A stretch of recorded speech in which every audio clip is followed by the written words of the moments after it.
They dragged a family out of their car at gunpoint, but the man they humiliated wasn't just a father, he was an FBI agent. It was supposed to be a peaceful family vacation, son, laughter, and freedom. But in a single heartbeat, flashing lights and harsh commands shattered everything. A black family found themselves surrounded by officers, accused of crimes they never committed.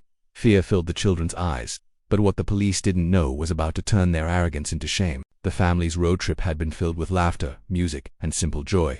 The father, a man who carried a calm strength in his eyes, had promised his children this getaway for months. His wife had packed their favorite snacks, and the kids were still humming along to the playlist that carried them through the endless highway. The windows were down, the breeze warm, the sun painting their skin in golden light.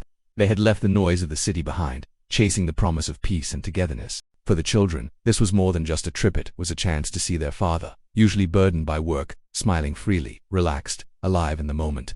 His laughter had filled the car, and their little hands had reached from the back seat to touch his shoulders, reminding him that happiness was right there, inside the moving cocoon of their vehicle.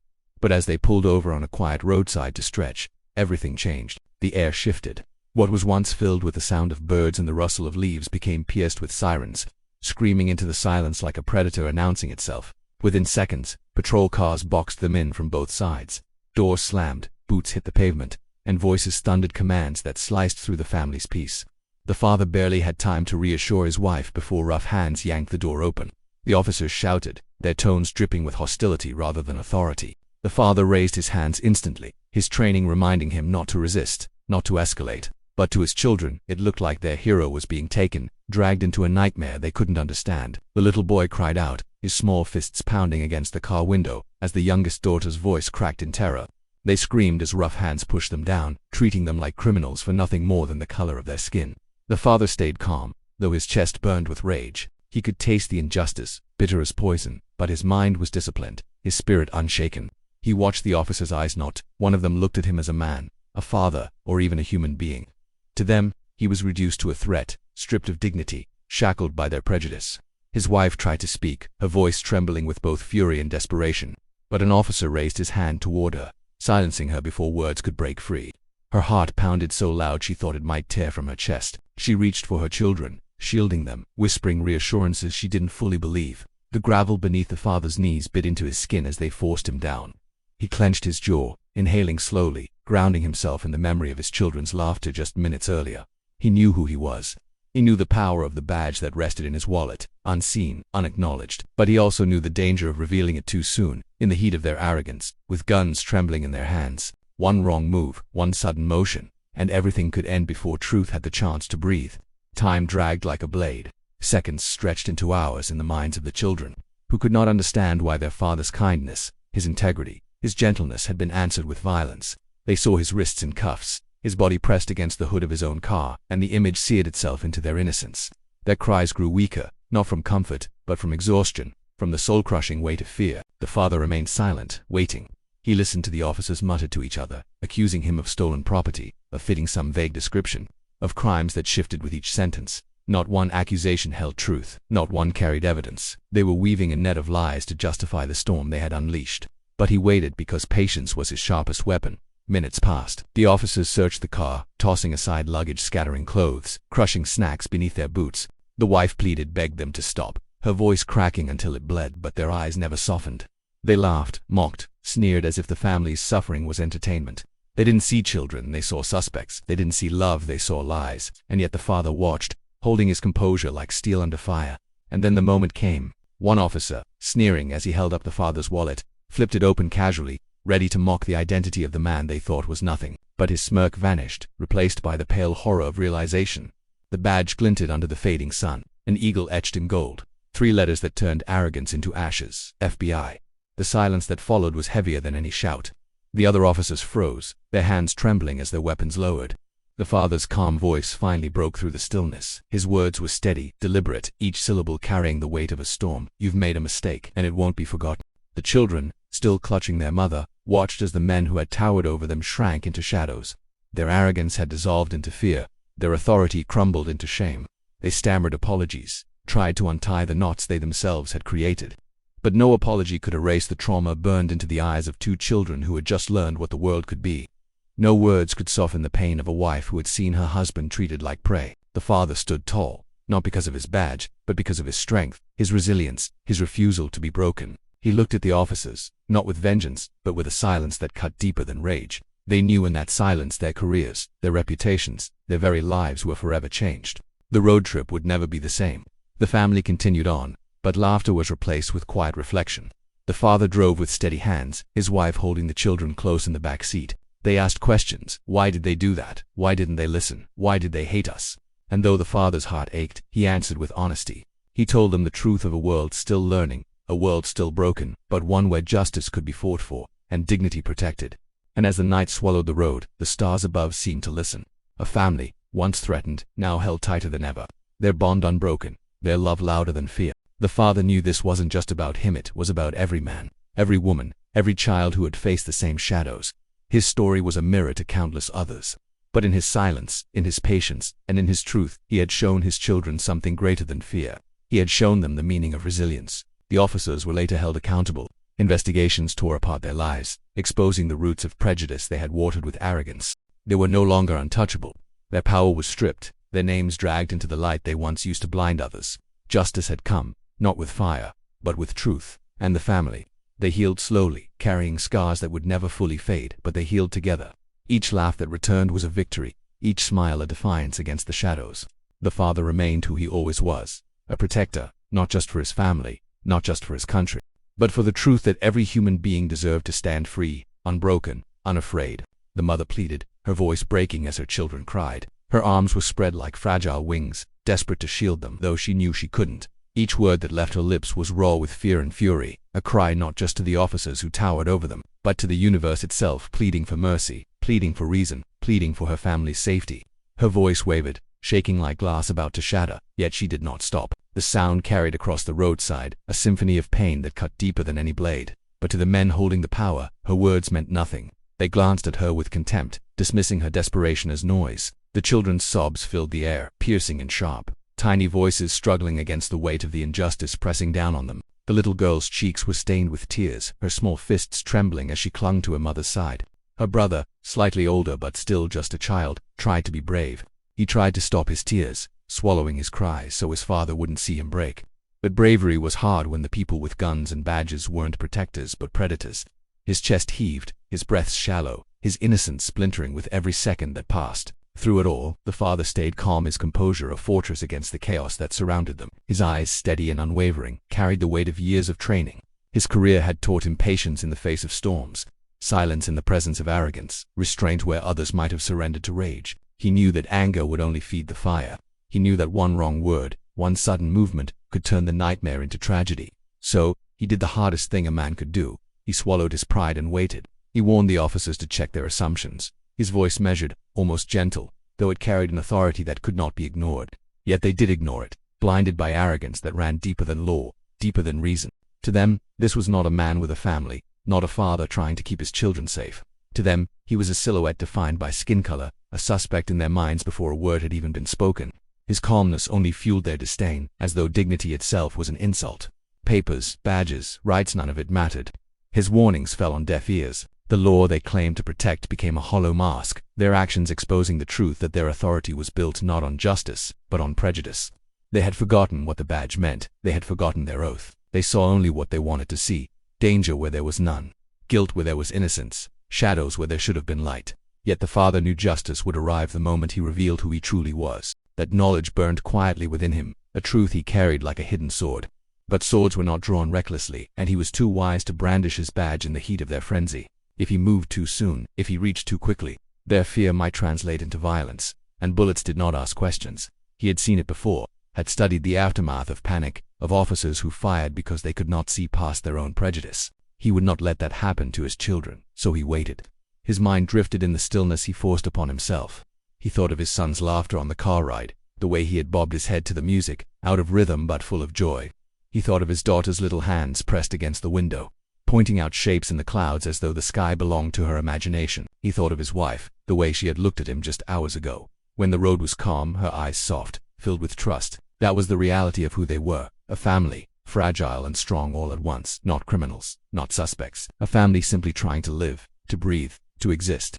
The gravel bit into his knees as they forced him down harder, and still, he did not resist. He looked at the ground, not in submission, but in strategy. He listened. He measured their tones, their words, the shaky bravado in their voices. These men were not protectors. They were performers, playing power like a weapon, convinced their cruelty would never face consequence. He knew better. He knew the system better than they ever could. His patience was not weakness. It was war. The children, too young to understand strategy, only saw their father's silence as unbearable. Why wasn't he fighting back? Why wasn't he shouting at them, telling them to stop? To them, silence looked like surrender, and surrender looked like defeat. They couldn't know that their father's silence was stronger than the officer's noise. They couldn't know that he was already winning, already setting the stage for the moment when truth would cut through lies like lightning across a storm.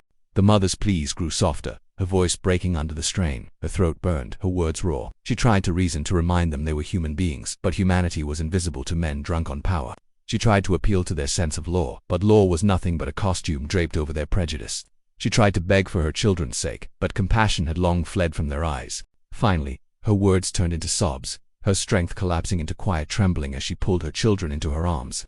The officers mocked her weakness, their arrogance swelling as they mistook brokenness for victory. But the father heard their voices and knew their time was running out. He allowed them their false sense of control, let them dig themselves deeper into their own pit of corruption. Every insult, every shove, every baseless accusation, they were building the case against themselves. They didn't know it, but they were handing him the rope with which their careers would hang. The father lifted his eyes, finally meeting theirs. For a moment, silence hung heavy, as though the air itself had frozen. His gaze was not filled with rage, nor with fear. It was something far more dangerous: certainty. The certainty of a man who knew the truth, who carried a power far greater than the guns pointed at him. The officers faltered, just for a breath, unsettled by the strength they could not break.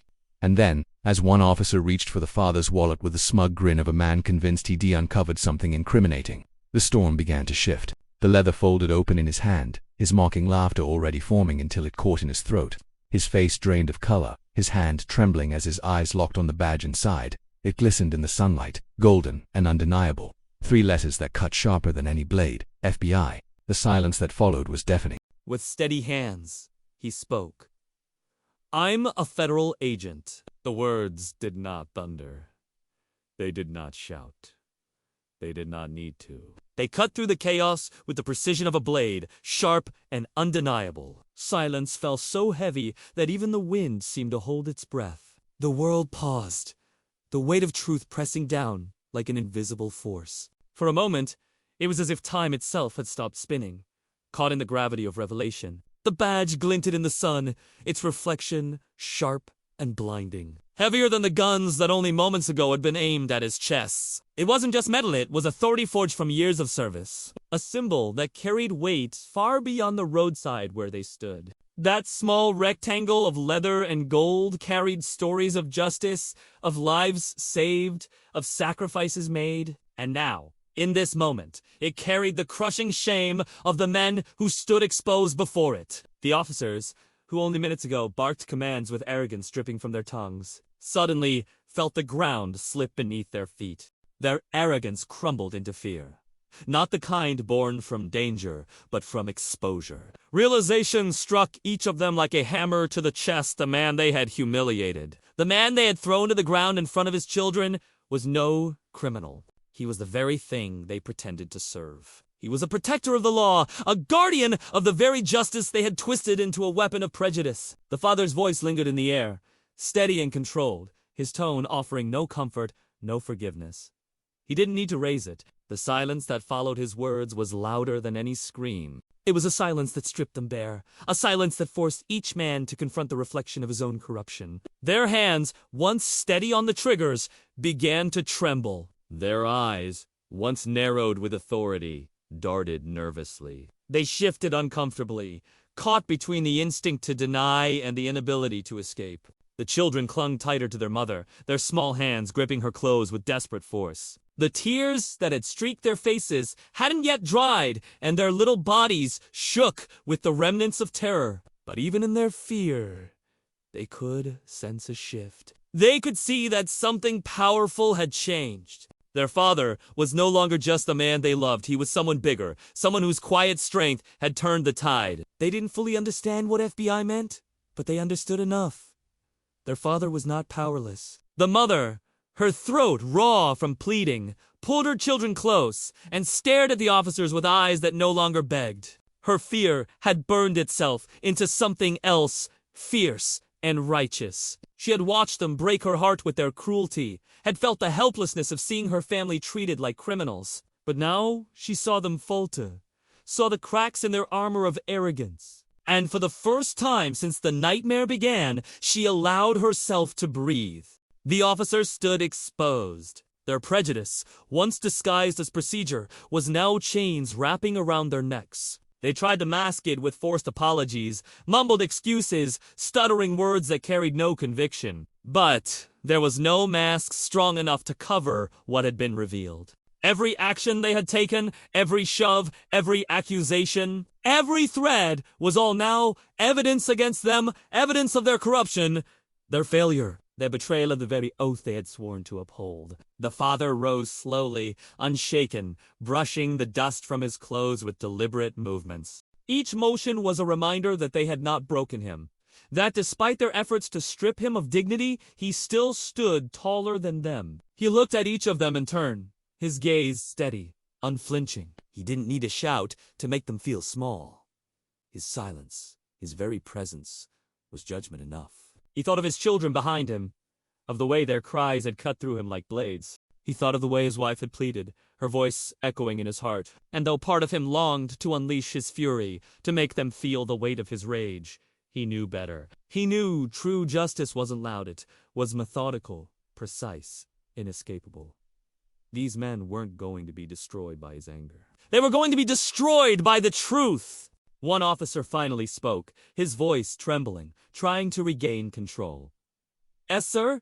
It was a misunderstanding. The words sounded pitiful, hollow, like a child caught in a lie. Another tried to step forward, his face pale, hands raised, as though surrender. But the excuses only deepened the silence, exposing their desperation. They weren't trying to explain, they were trying to escape. The father let them speak, let their words dig the hole deeper. And then, with the calm authority of a man who had seen liars crumble in interrogation rooms, he said, "Your protocol doesn't look like justice. It looks like fear. It looks like hate." His voice was steady, controlled, but the weight of it pressed down like a verdict. The children, still clinging to their mother, watched in awe. They saw the men who had terrified them shrink, saw their father stand unbroken. For the first time since the ordeal began, the little boy loosened his grip on his mother's arm, his wide eyes fixed on his father with pride. The daughter, though still shaking, whispered softly, "Daddy's strong."